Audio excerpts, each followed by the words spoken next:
This first spiritual principle that I want to talk to you about today, as it relates to success, as it relates to thriving and making an impact in the world, is this concept called courageous faith. Now, again, when we hear the word faith, that in itself is spiritual, and there's so many different perspectives when it comes to faith. But again, I want to tell you how I define spiritual courageous faith. Courageous faith is an ability, hear me now, to speak, think, and act on what you believe, despite the fear, despite the failure, despite the challenges, despite the situation, or the uncertainty that stands between you and your destiny. In essence, courageous faith is number one, you speak what you believe despite how you feel about yourself. Number two, you keep the right thought process, you keep the right perspective despite how you feel about yourself. And then number three, you're willing to act. You're willing to give 110%. You're willing to do it again despite the failure or the fear of failure that you possess. In essence, I feel this thing. When we deal with courageous faith, what we are saying is, I am committing myself to speaking, thinking, and acting on what I believe, which should be positive, despite the uncertainty, despite the challenge, despite the obstacles, despite what people say about me. I'm committed to being disciplined in this area. And the reason why this is so important is not only is this a spiritual truth, but what I've discovered is this.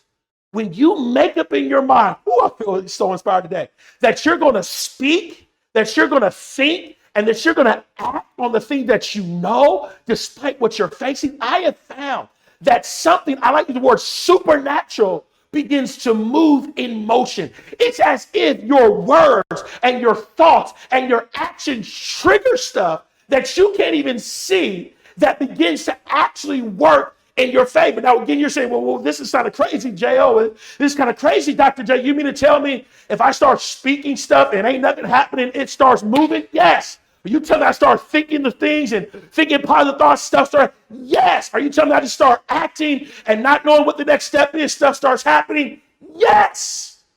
Everything begins with your courageous faith. It's one of the reasons I love this quote by Gandhi. Watch what Gandhi says. Man, I'm loving this today, Monique. I'm getting so pumped. Watch what Gandhi says. Gandhi says this. Watch your thoughts, for your thoughts become your words. Watch your words, for your words become your action. Watch your action, for they become your habits. Watch your habit, for it becomes your character. Here it comes. Watch your character, because your character becomes your destiny. Now, all these principles affect your destiny. What is destiny? Destiny is your final destination. Destiny is your vision. Destiny is your potential. Destiny is what you purpose yourself doing in the future.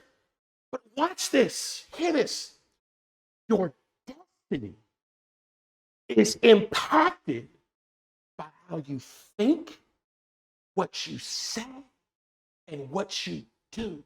So if I am not expressing this truth of what I define as courageous faith, ultimately, I could be missing out on my destiny.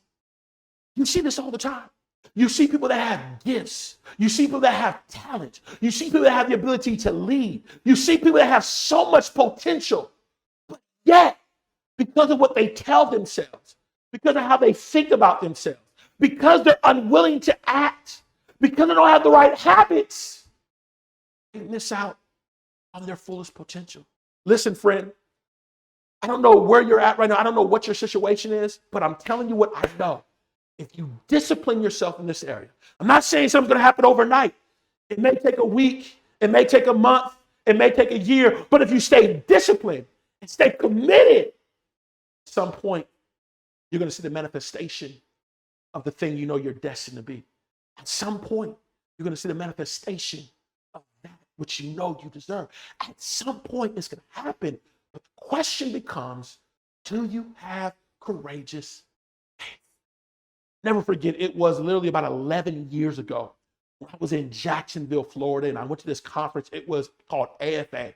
It was the Association of Fraternity and Advisors. I remember I'm at this amazing conference. It's incredible. I mean, all these people. And then I get on the plane. I'm getting ready to go back to LA for the holiday break because I was living in LA at the time as well. As I'm getting on the plane, I get this idea of the Circle of Change Leadership Conference. I have like this vision. It's this national conference where students will be impacted, where we'll be motivating people. We'll create a legacy of students that came through the program and went on to make an impact, whether it be in their community, their nation, and even their world. And I have this vision and I have this picture, but here's the challenge. Challenge number one, I've never done it before. The second challenge is this: I don't have no money. I don't have no dinero. The third challenge is I don't have no team. The fourth challenge is I don't even know where to start. The fifth challenge is I don't even have a business plan. The sixth challenge is I don't even have goals set yet. All I have is this picture on an airplane. What do I do? Is it going to work? Can I pull it off? Well, my friend, I activated my courageous faith. I said, I can do it. So I started speaking. I started thinking. And I started acting.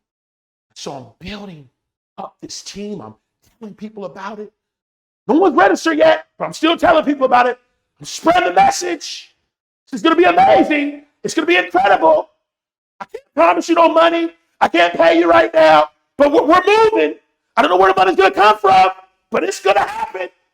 So I have courageous faith. As I'm on this journey in the month of June, I get booked from the internet.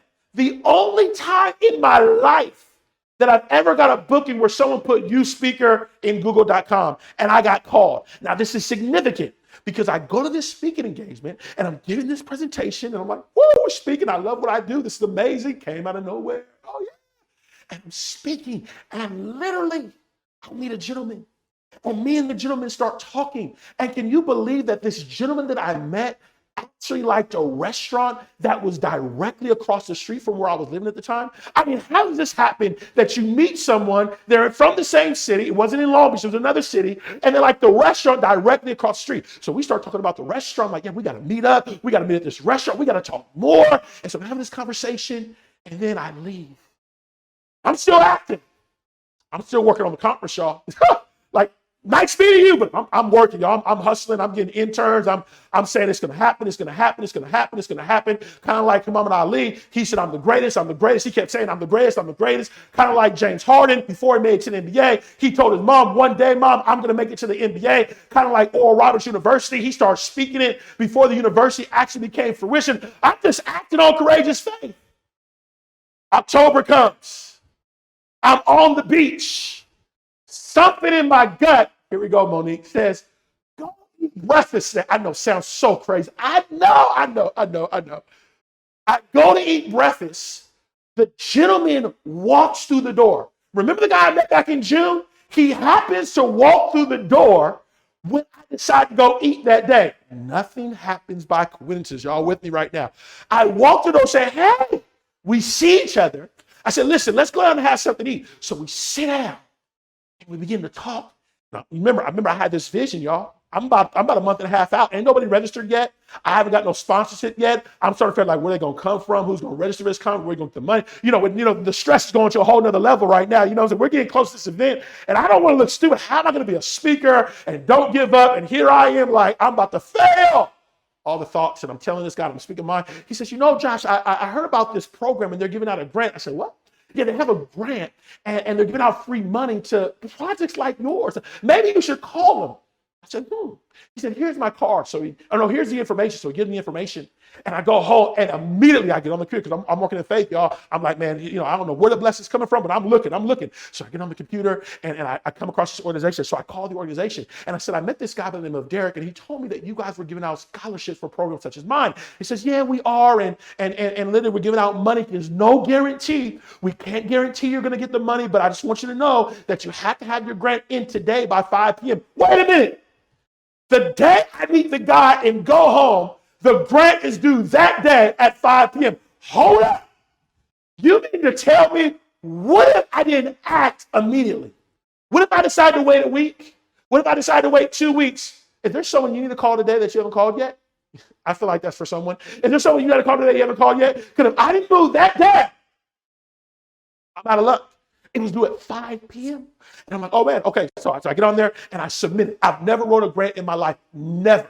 I've never wrote a grant. I didn't have a grant class. I didn't know nothing about grants. I just typed in the information and just said, whew, we'll see what happens. I'm back on the grind, y'all. I'm back on the grind. I'm back on the grind. November 7th comes, and here comes my friend, and I'm having this advisory team meeting because I finally created an advisory door, and this lady who's done conferences for pleasure said, Josh, I think that you should cancel the conference. I was like, no.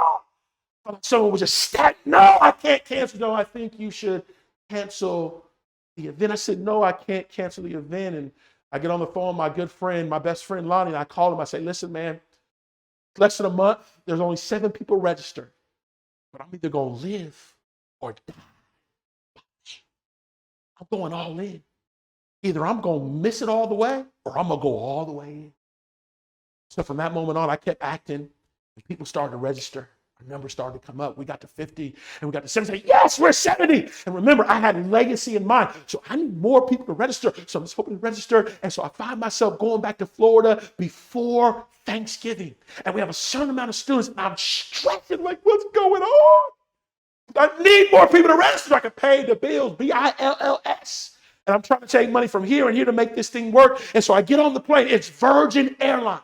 I get on the plane. It's about a week before Thanksgiving. It's about 2 weeks before the conference. I'm stressing out. I'm flying across the country. And I just made up in my mind, since it's Thanksgiving, I'm going to start having gratitude. So y'all, I made the mental shift. I'm going to be grateful. I'm going to be happy. I'm not going to be stressed out. I'm going to speak the right thing. So I'm speaking, I'm thinking, I'm acting. You wouldn't even know that I'm so stressed out because I made up in my mind, I'm going to walk by courageous faith. Get home on Monday morning, I start walking the beach.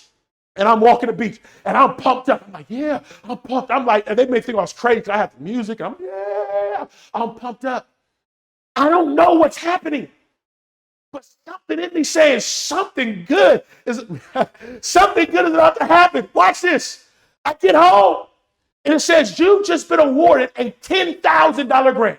Can you believe it? I was awarded a $10,000 grant. This is the woman that gave us the grant and came to the conference. And because of her, we had the first annual Circle of Change conference everywhere. It was an experience that manifested by courageous faith. I don't know if you know who Devon Franklin is, but before he had Megan Good, before he had all these bestsellers, you'll see him on the left. He was actually our last keynote speaker. Before people knew who Devon was, he was already there. He was one of our speakers, and this was the first year. But remember, it was legacy. Remember, I learned a lesson, courageous faith. Now we go to year number 10, and we're celebrating 10 years anniversary. Why? Because I walked in courageous faith. You say, Dr. J, what are you telling me? What I'm telling you is this: if you're going to thrive, if you're going to succeed, if you're going to make an impact, you got to implement this first spiritual truth, and it's a truth called courageous faith. What does that mean? I got to be disciplined in my thought process, disciplined in the words that I speak, and I got to be courageous in my action. I'm feeling so inspired. Let me say it again. I got to be disciplined in my thoughts, disciplined in my words, and I got to be courageous in my actions. This concept, this truth has transformed not only my life, but remember we go back to the beach, it's transformed others' lives as well. First concept is, do you have courageous faith? Believe it or